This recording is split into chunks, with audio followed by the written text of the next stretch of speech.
Welcome to Women's Take on the Real News Network. Today I'm joined by Sunila Abeysekera. She's a renowned human rights activist from Sri Lanka. She's extremely respected by both sides, the Sinhalese and the Tamils. She has been given the highest honors and awards by the United Nations and Human Rights Watch in New York. Today she joins us in our Toronto studio. Thank you for joining us. I'm very happy to be here. Sunila, this is a historic moment in many ways for both the Sinhalese, the Tamils, the Muslim, the entire Tamil diaspora. They are somewhat in mourning in terms of the liberation struggle's defeat to the Sinhalese military. How are you feeling at this moment? Well, I think all of us who are human rights defenders and who have worked for politically negotiated resolution of the conflict in Sri Lanka are also in a it's a very depressing moment for us, because I think the way that the war proceeded, the way the international community responded, and what is happening right now, in the face of some kind of a silence, from both inside and outside the country, that's really hard to bear, because, I'm a person, I've put like 30 years of my life into working for human rights in Sri Lanka. And I think there are moments when you feel really desperate. I've felt like this before, I must admit. For example, in the late 1980s, when there were a lot of disappearances in Sri Lanka also, there was a moment when you felt as if nothing you did could make a difference. And I think that's what I feel right now. This has been a long war. This strategy of the Sri Lankan military to defeat the LTTE has been in the works for a long time. Mm-hmm. There's a comment by you in 2006 about how this is the beginning of a surge to defeat the LTTE. Can you explain how that began and why? Well, I think that this government, more than any previous government in Sri Lanka, really embarked on a military strategy to displace the LTT from the areas that it controlled in the eastern province first in 2006, and then to the Vanni, which they have now just completed. And I think right from the beginning, from I think maybe the middle of 2006, it became really clear that this military operation was going to proceed with no regard for civilian consequences or civilian deaths. And I think we saw that happen in Vahare, for example, when there was aerial bombing.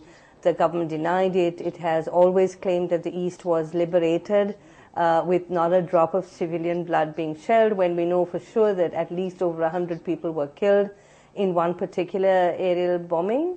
And I think perhaps for us the real issue is that we didn't read it right.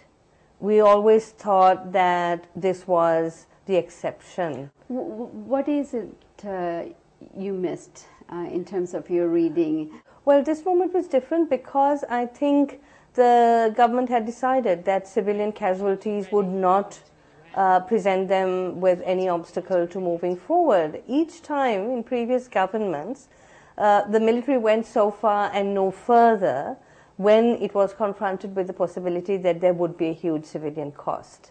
I think from 2006 onwards, this government has gone forward with its military strategy really clearly, with this idea that it doesn't matter, civilians will die and it doesn't matter. Was this new kind of confidence of this government endorsed by international forces? Did they have free will to do what they needed to do, so to speak? In March this year, when I was in New York trying to lobby, because already in March it was really clear that the civilian cost was going to be tremendous, several quite high-level diplomats and officials in the UN that I spoke to said this is the only war against terrorism that anybody is winning right now. And for that reason, I think the international community really let down the Tamil and Sinhalese, every peace-loving citizen of Sri Lanka. So the cost of that strategy is tremendous. Well, democracy has been the biggest casualty, I think, of all, because in the last 3 or 4 years. The military strategy has proceeded also side by side with the political strategy, and the political strategy has been to take decision making out of the hands of the parliament, so that today we have a parliament and a cabinet of ministers that has no idea what is going on in the country.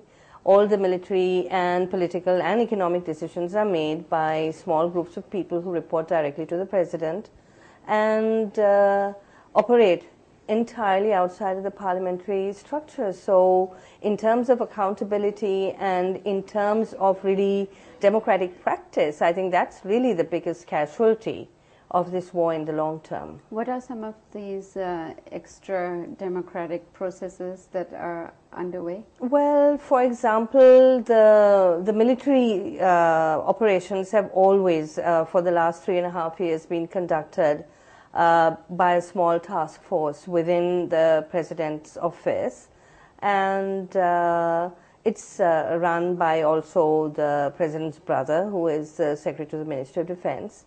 And many times, I think when we've talked to government ministers and said, well, you know, we hear that the military is going to do this and going to do that, and can you try and stop it? They've been entirely unaware of what's going on. And I think that the government has always argued that this is necessary when one is carrying out a military operation against a terrorist group like the LTTE. But I think what has happened as a consequence is that there is no accountability. And today, for example, we confront the reality that the army is entirely unaccountable for the civilian deaths from 2006 onwards, you know. Tens of thousands of people have died in Sri Lanka because of the military operations, and nobody is there to take the responsibility. There is just denial, and because it's not happening within known structures, we are completely unable to, you know, even figure out where are we going to put our claim. You know, when we go to the Ministry of Defense, it's completely blocked and covered up. Speaking of casualties, being democracy and the media playing a major role in it, for a very long time, media as well as activists like yourself has been systematically threatened and forced out into exile. What is going on in terms of people like yourself who's followed this long history and this war and has been the defenders of human rights in the country? What is happening to them? Well, I think that the government, alongside its military campaign, had a very powerful campaign to manipulate the media. After all, the Sri Lankan government controls the television and radio stations that have the broadest outreach in the country, but also to undermine the integrity and the credibility of organizations, human rights organizations, journalist organizations, by raising claims, allegations of embezzlement, fraud, malpractice, you know, completely tarnishing individuals, targeting individuals. And I think there's been the threat to the freedom of expression and opinion has been accompanied by a threat to the freedom of association, because you know, civil society organizations have been really brought before a parliamentary subcommittee, subjected to questioning, had their funding cut off. International humanitarian agencies have had their work permits of their staff, foreign staff, cancelled or delayed. So there's been quite a systematic way of undermining the legitimacy of civil society voices, and then exposing you know, targeted individuals to a lot of threat and intimidation.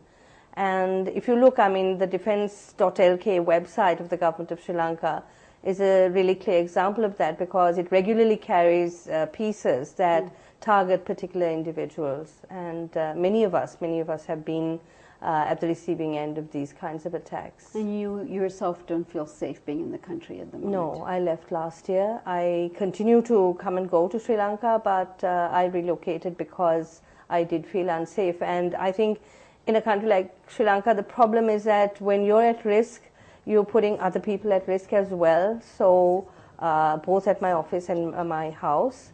And I think everybody heaved a big sigh of relief when I said I'm going to leave, and that's really sad, isn't it? I mean, that I have to remove myself so that my mother can have a good night's sleep. Sunila, thank you for joining us. In our next segment, let's talk about the current situation and the plight of the 300,000 Tamils that are displaced in the northeast. Okay. And thank you for joining us on the Real News Network.